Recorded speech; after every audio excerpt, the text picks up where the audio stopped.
What's crack-a-lackin'?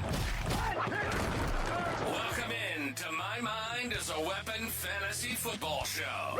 Welcome into episode 106, everybody. I am your host, Sleazeball. Today's episode will be my smash starts heading into week 7 here. Now, for these starts, these are going to be players outside of the top 10. So I'm not going to say, oh, smash start, Chris Godwin, the number 1 wide receiver. I don't like that. I see that on like a couple other content creators. That's not my style. These are actual players outside the top 10 that are going to be smash plays that I like because the matchups here. So before we dive into it, guys, make sure you smash that like, make sure you smash that subscription, turn that bell on. We will be live. I can't thank you guys enough for who came out for the show last night. That was absolutely popping, man. It's the first time I've ever hit over 50 views. I cannot thank you guys enough. We'll be live again tonight. I'll be live on other shows on Saturday. And then we'll be live, of course, before the kickoff again on Sunday, guys. And if you guys can't make any of the shows, you can drop any comment you have down below. One of my goals is to try to get to every single comment to help you guys win your matchups weekly and get you that ultimate goal of the championship, guys. And let's dive into these smash starts. And for these players, if you're dropping comments about them, these are guys that I'm probably going to answer that I want to start them either way, because projections and points like that don't matter to me when I look at fantasy football. I look at the matchup and how I like the player and what's going to happen, and I'm going to break it down for you right now. So before we dive into my 8 smash players, guys, I'm going to give you 2 quarterbacks, 2 running backs, 2 wide receivers, and 2 tight ends that are outside of the top 10. That's what I do every single week. So if you're new to the channel, that's my smash start plays, and they're going to be outside of the top 10. That's one of my key things here. And if you are returning to my channel as well, you know that I like to be transparent with my work. So this is my Twitter. You can go check the posts. They're all before week 6. Trust me on this.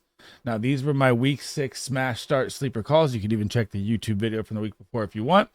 So I had Caleb Williams as QB1, spot on call right there. Absolutely lights out. Like I said, you should be trading for all the Bears right now. Their schedule is absolute gold. I missed on Daniel Jones versus the Bengals. God, he's just one of those roller coaster rides. Got to take that one. Smashed on Swift, smashed on Robinson, smashed on McLaurin. DJ Moore was 1 inch from that touchdown. He would have been a play as well. Kyle Pitts, Trey McBride, we went 6 for 8. It was a great week, guys, there. Now we're going to try and repeat it here again. So starting off with number 1, I'm going to give you a little more information on these because this is only 8-player video. So Drake May. I had Drake May on my sleeper start last week. I said Drake May will be better than some starting quarterbacks you have in your lineups. He absolutely popped. 21.52 fantasy points, 243 pass yards, 3 touchdowns, 2 picks. Of course, rookie playing his first game. I'm not against the interceptions. That's not at fault there. It was a tough matchup for him, too. It was against the Texans, man. So the other plus side here is that he likes to rush. If you watched him at North Carolina, he had 1,000 yards rushing in 2 seasons as a quarterback. So in his first start, he just goes for 40 yards or 38 yards rushing. We can round up to 40 if you want. Extra 3.8 fantasy points on top of it. That's what you want in fantasy football. Now, guys, this matchup in London versus the Jaguars, we're going to take it and just look at this and just blast off, right? So they rank 32nd versus the quarterback, giving up 24 points a game. So right there, his projection right now is 14 points. Like, I don't know who makes these projections, man. And they give up 24 points a game. How is he going to get 14 points? I don't buy that. 28th in the red zone, so the touchdown upside is very high. 286.7 yards passing a game they give up. That is second last to the Baltimore Ravens.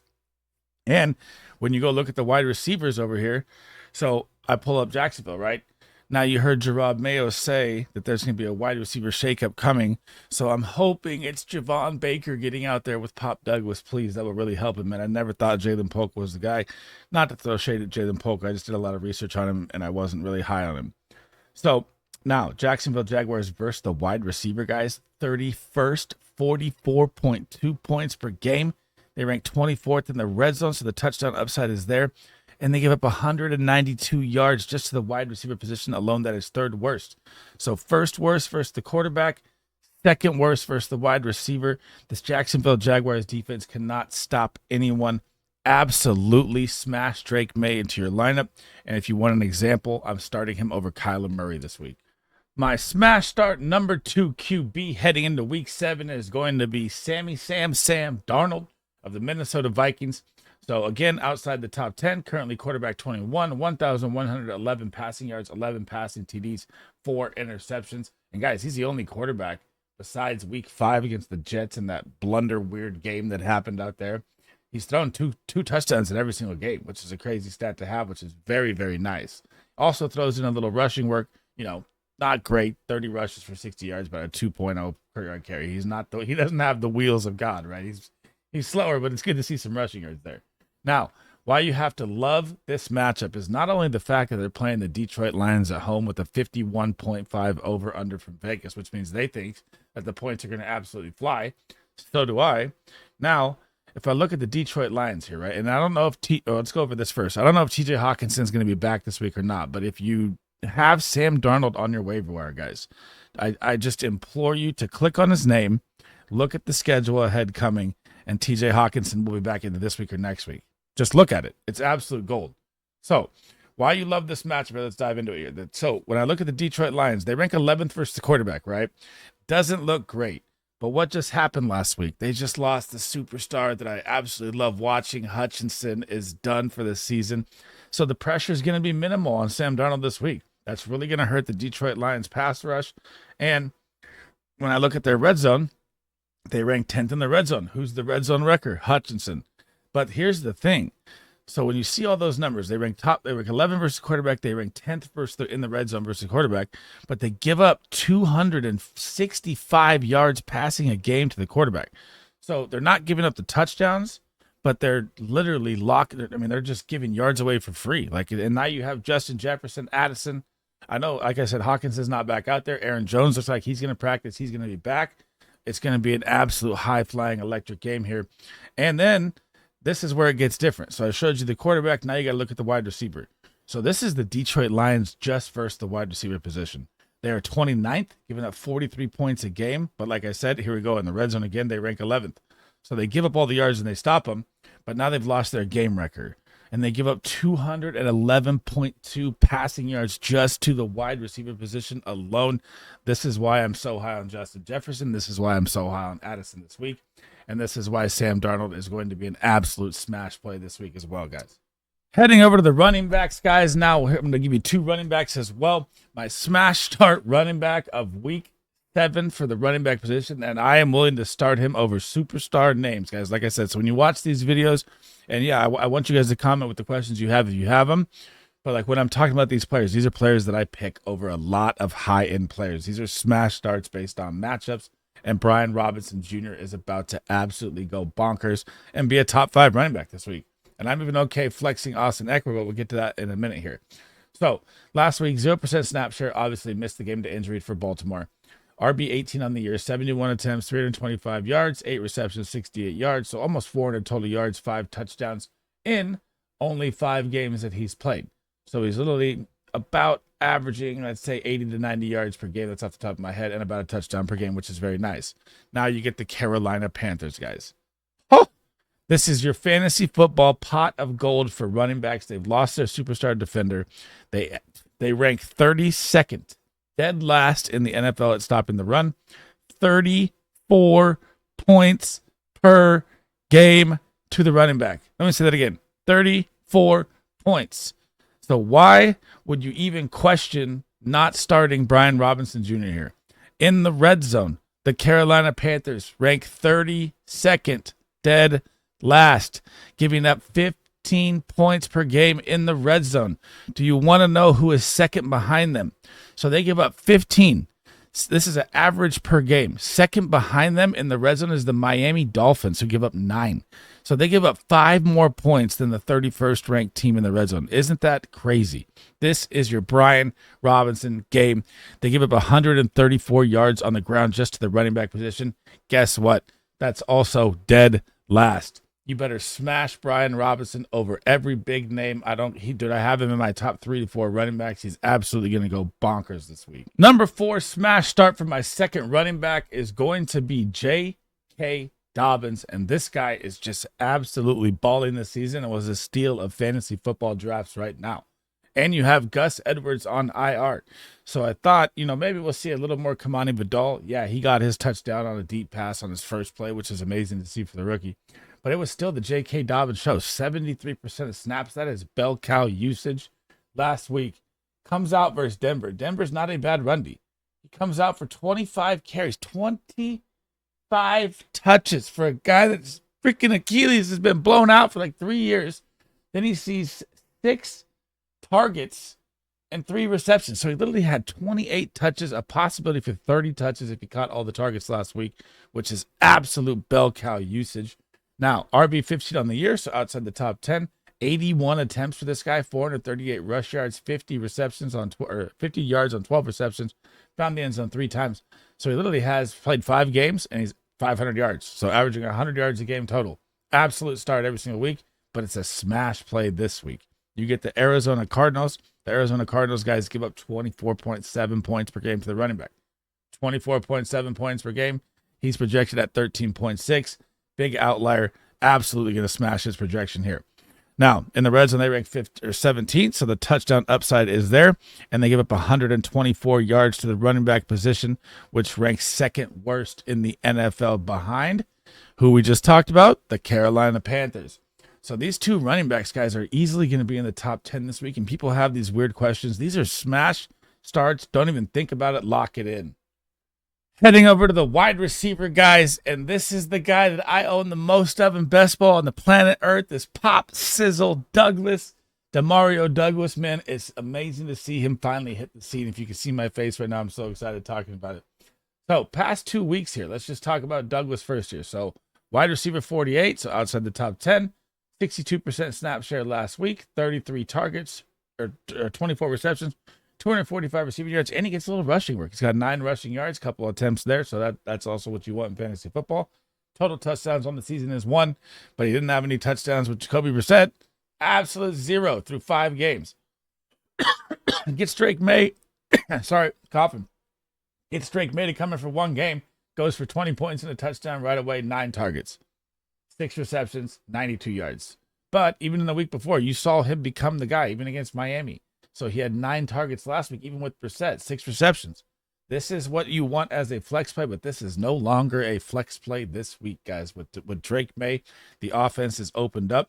And like I said, with Drake May, you get the Jacksonville Jaguars. They rank 31st versus the wide receiver. We'll run through it again, 44.2 points. They rank 24th in the red zone. He's not really a big body red zone guy, but he's kind of a gadget guy like Zay Flowers. They can move around to produce touches to find a red zone touchdown here. So I'm not worried about that. And 192 yards, the wide receiver position, 3rd worst. And they said you might get a little shakeup in the wide receiver room, like I said before.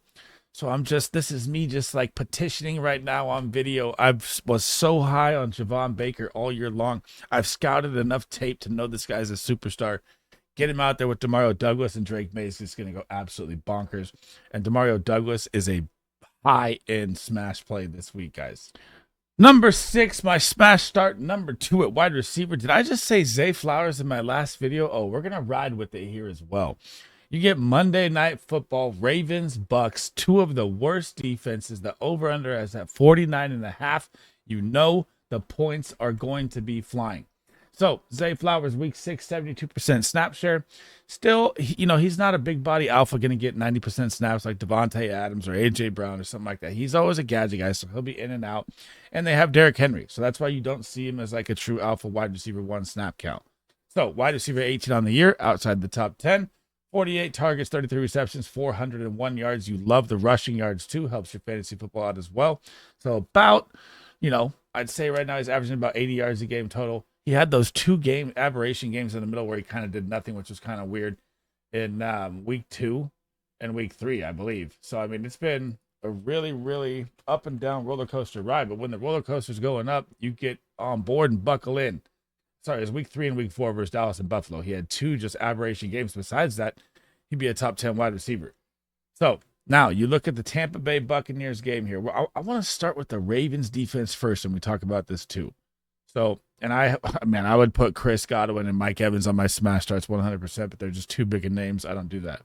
So, Baltimore Ravens by themselves rank 30th. This is the Ravens defense, by the way. 30th red zone, 30th wide receiver, 187 yards. Tampa Bay. This is why this game is such a high-scoring game according to Vegas. Now we're looking at the Bucs defense for Zay Flower. 27th versus the wide receiver, 38 points per game they give up. Zay Flowers projected right now at 14. I think that's going to be an absolute aberration outlier. It's going to be a blowout compared to that. 22nd in the red zone. So again, high touchdown upside for Zay Flowers down there as well. And like I said with Demario Douglas, that they're kind of gadget players. You know, they'll motion them everywhere. They'll manufacture red zone touches for these guys. They're not like a big body throw a post route and go get it, right? So Tampa Bay also giving up 163.8 yards to the wide receiver position alone. That's bottom 10 as well. This is going to be a firework game where you have the quarterback 1 and the quarterback 2. Yes, Baker Mayfield is the quarterback 2. Absolutely crazy, right? And they're averaging just points galore. So this is going to be like a 38-35 game. You want to smash Zay Flower over big name wide receivers that you have in your lineup. And I'll give you an example. I would start Zay Flowers over A.J. Brown this week. Heading into the impossible tight end position, starting off with one of my 2 tight ends here at player number 7 that is a smash start is going to be David Njoku. And this one is going to be tough because I just don't have the faith in Deshaun Watson, but the matchup is so good. And I mean, at tight end, you're starting anybody that's going to give you 8 points a game. So even if you look at last week against Philly, not a great matchup versus the tight end. Philly's number 3 versus the tight end. He still gave you 8 points, 7 targets, 5 catches, 31 yards. That's what you want at tight end this season with how bad it is. Now, in this matchup, you get this week. But first, let's talk about David Njoku. I skipped over it. So 74% snap share went up from the week before off his injury, right? He had 42% snap share before that. So you like to see that, getting double the work coming in. Tight end 43, so outside the top 10 again. 15 targets, 10 receptions, 89 yards. Has been banged up. Might be a top 10 tight end if he was healthy the whole way. I doubt it with Deshaun Watson. But now you have Amari Cooper traded out of town. You have Jerry Jeudy, who becomes the wide receiver 1, who's not really a true alpha wide receiver. So David Njoku may be the focal point of this offense. And you get the Cincinnati Bengals, who ranked 24th versus the tight end. They gave up 12 points a game. His projection's at 9.5. I think he's going to beat that. They rank 30th in the red zone, guys. The touchdown upside is massive here. They do get Nick Chubb back as well. Looks like Jerome Ford is going to be out also. They give up 46.2 yards per game to the tight end position. And when you say 46 yards, it doesn't seem like a lot, but that ranks bottom 10 in the NFL because the tight end position has been a nightmare this year.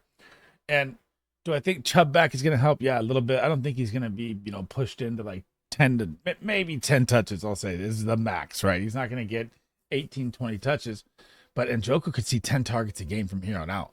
And this is why I had him on my buy low. And this is why he's going to be a smash play this week because you get the Bengals. This is where the Bengals struggle the most is versus the tight end. And David Njoku is going to absolutely pop this week, even with Deshaun Watson being terrible. Last but not least, my second tight end, my smash player number 8 is going to be Evan Ingram. And man, it was good to see him back last week. So comes off the injury, plays 61% of the snaps, tight end 41 on the season. Obviously was injured before, but still outside the top 10.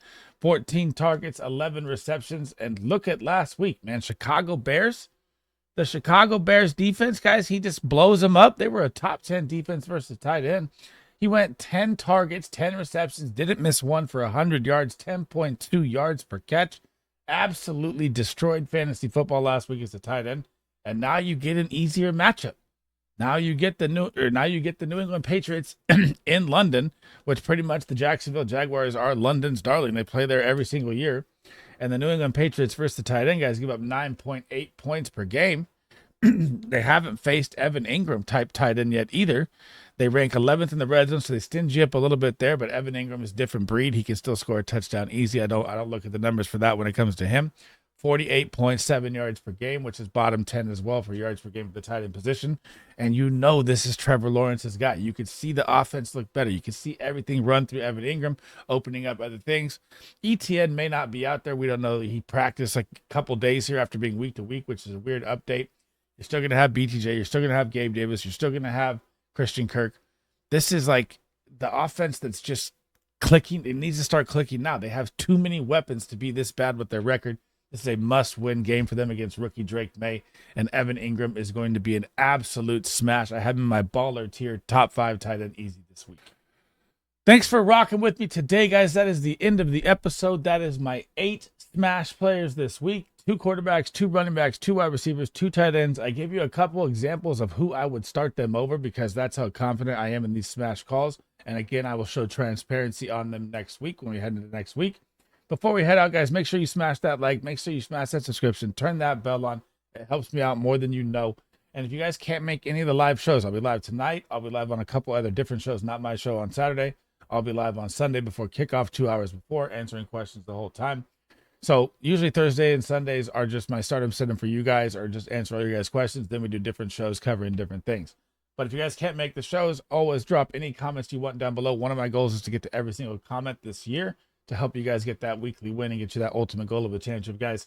And if you want to check out all the work, so all my rankings, all my stardom sit-ems, everything like that is done. My next video will be my top 10, or sorry, I don't know if I'm going to do 10 sleepers or 8 sleepers, but they're going to be outside the top 40, guys. So these are legit, real sleepers here. I'm not like, we'll call Demario Douglas a sleeper, right? I call him a smash start.